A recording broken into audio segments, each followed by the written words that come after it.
Oscar पुरस्कारों में उपलब्धि की उड़ान। भारत की 2 कृतियों को मिला अंतर्राष्ट्रीय सम्मान। RRR फिल्म के गीत नाटू नाटू को मिली कामयाबी के पीछे छिपी अहमियत का अंदाजा इसे देखते सुनते हुए हो जाता है। नृत्य, निर्देशन और गीत के शब्दों का संयोजन ऐसा प्रभाव पैदा करता है जिसे देखते हुए आम दर्शक भी मंत्रमुग्ध हो जाता है। इसमें दो राय नहीं है कि भारतीय सिनेमा की दुनिया में जितनी फिल्में भी बनी हैं, उनमें से कई को देश विदेश में अलग अलग मानकों पर बेहतरीन रचना होने का गौरव मिला। जहां तक वैश्विक स्तर पर सिनेमा के सबसे ऊंचा माने जाने वाले ऑस्कर पुरस्कारों का सवाल है, बहुत कम भारतीय फिल्मों को उसमें कुछ महत्वपूर्ण हासिल करने का मौका मिला है। लेकिन 95वें एकेडमी पुरस्कारों यानी ऑस्कर में भारत में बनी 2 मुख्य कृतियों को जो उपलब्धि मिली है, वह निश्चित रूप से यहाँ के सिनेमा प्रेमियों के लिए खुश होने वाली बात है।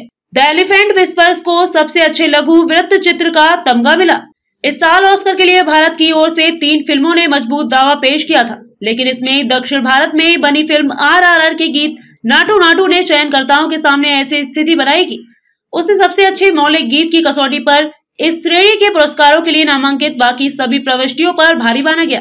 स्वाभाविक ही पहले ही काफी मशहूर हो चुके गीत नाटू नाटू को सबसे अच्छी मौलिक प्रस्तुति का पुरस्कार दिया गया है। इस बार भारत को दूसरी बड़ी कामयाबी के तहत द एलिफेंट विस्पर्स को सबसे अच्छे लघु वृत्त चित्र का तमगा मिला। हालांकि इस श्रेणी में नामांकित ऑल दैट ब्रीथ्स को अपेक्षित उपलब्धि नहीं मिल सकी।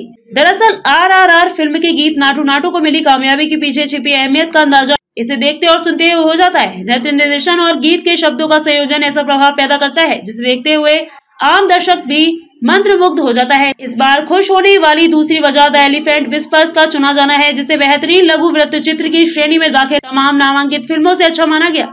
खासतौर पर स्ट्रेंजर एट द गेट और how do you measure a year जैसी प्रविष्टियों के बजाय अगर इसे सर्वश्रेष्ठ माना गया तो इसके आधार है। द एलिफेंट विस्पर्स तमिलनाडु के मुदुमलाई बाघ अभयारण्य में हाथी की देखभाल करने वाले एक भारतीय दंपति बोम्मन और बेल्ली के जीवन पर आधारित है, जिसमें कट्टुनायकन समुदाय की जीवन शैली से जुड़े अलग अलग पहलुओं को बेहतरीन तरीके से फिल्माया गया है। जाहिर है कि इन दोनों कृतियों के असर को ऑस्कर के लिए पात्र मानने वाले चयनकर्ताओं ने भी महसूस किया हो और उसे इन श्रेणियों में दाखिल अन्य प्रविष्टियों में सबसे बेहतर माना होगा।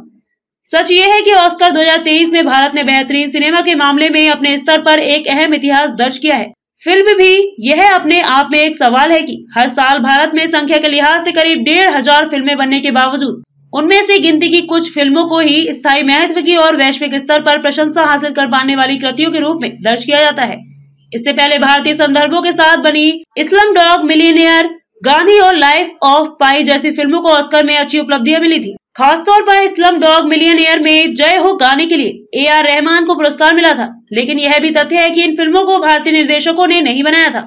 हो सकता है कि ऑस्कर में भारत के हिस्से कम उपलब्धियां आई हो, लेकिन दुनिया भर में इन पुरस्कारों को जिस स्तर का माना जाता है उसमें कुछ हासिल करना बहुत ही बड़ी चुनौती होती है। अब इस बार की कामयाबी के बाद उम्मीद की जानी है वैश्विक स्तर पर टक्कर देने वाली कुछ बेहतरीन फिल्में भी बनेंगी।